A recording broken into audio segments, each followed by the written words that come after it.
Hi, everyone, Skinky here, and let's talk about PBS. And for those who don't know what PBS is, if you live outside of America, PBS stands for the Public Broadcasting Service, which is government/privately funded, but also goes by different names. Currently, where I live in Minnesota, PBS goes by TBT, the Twin Cities Public Broadcasting, as I think what it stands for.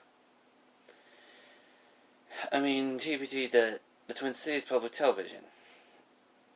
Which I actually went on tour on back in 2019. And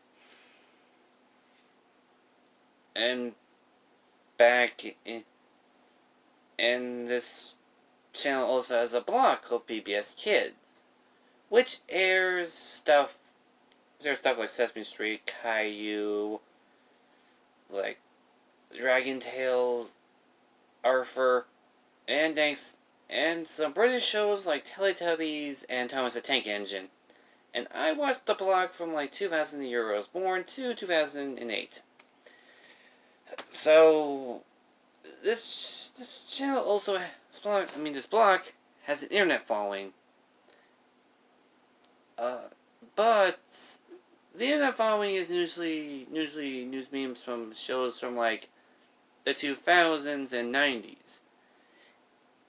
With some 2010 shows, but not by much. And that's I messed up just a little bit. But then in 2020, a show called Elinor Wonders Why came out, and it got a big internet following for a preschool show.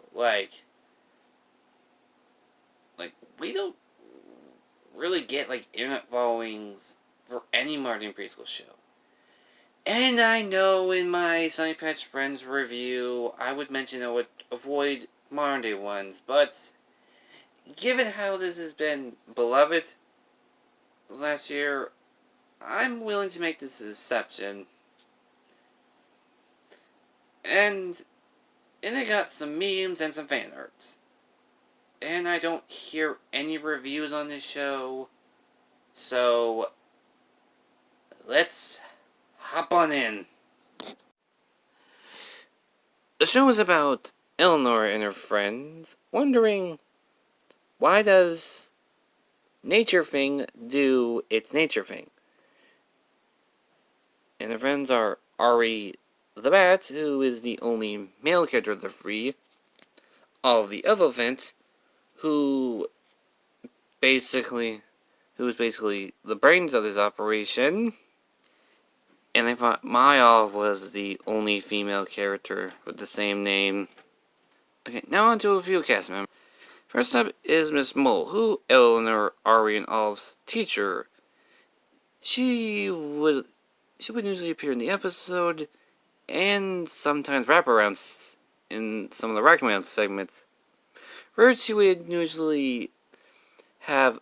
teach a certain way of an animal or /bug does similar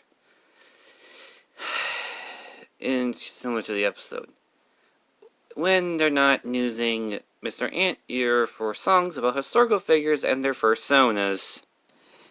Next up is Elinor's mom, who is a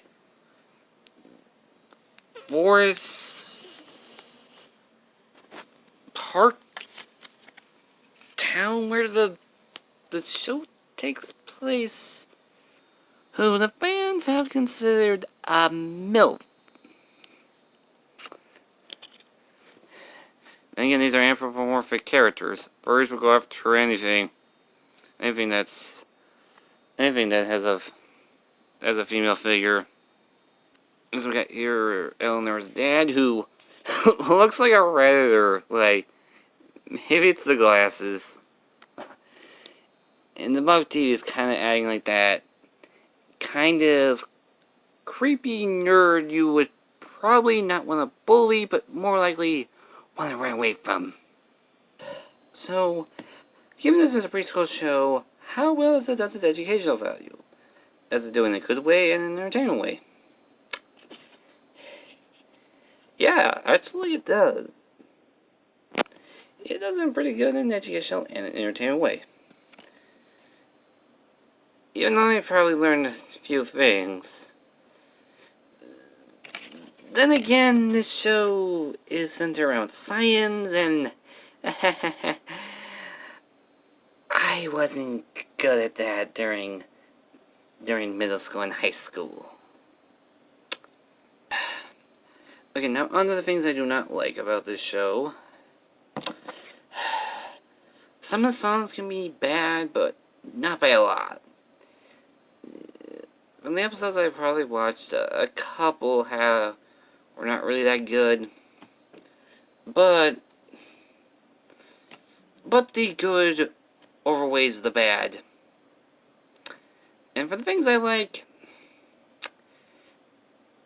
the art style. It looks like a storybook. Which I kind of believe this is also another reason why this show has got an internet following. 2000s PBS had a lot of shows that kind of look like books. Yeah, and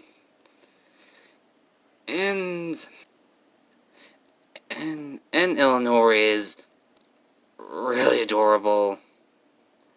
Like when I see her in some scenes, I actually cracked a smile. Overall, this show is pretty good. Like really good. Yeah, like despite my deadpan delivery, I really enjoyed this show. Like I even watched this show before we even think of doing a review of it. I gave it a little chance. And I thought, wow, must be really good. And as for PBS Kids, now I have to be honest, the blog is not as good as it used to be.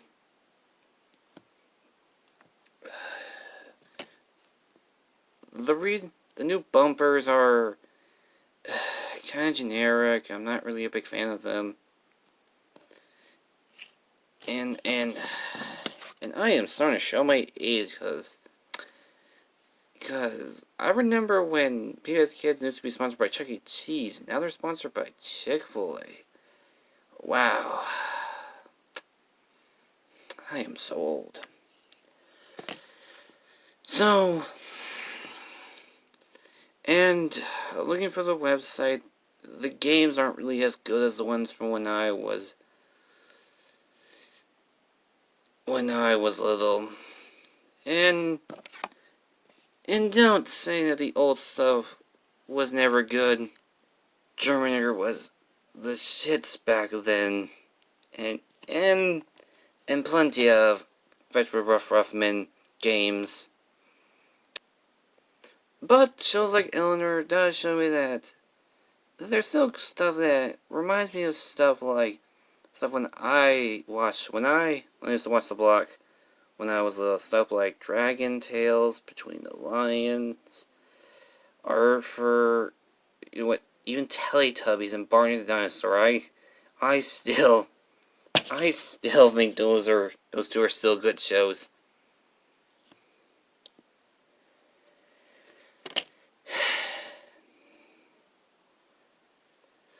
Yeah, it's still. Yeah, some of these shows are still good. It's like the stuff from back in the 2000s, back when Sunny D wasn't marketing itself to soccer moms. Also, is it just me, or is that Wombat look like he's on drugs?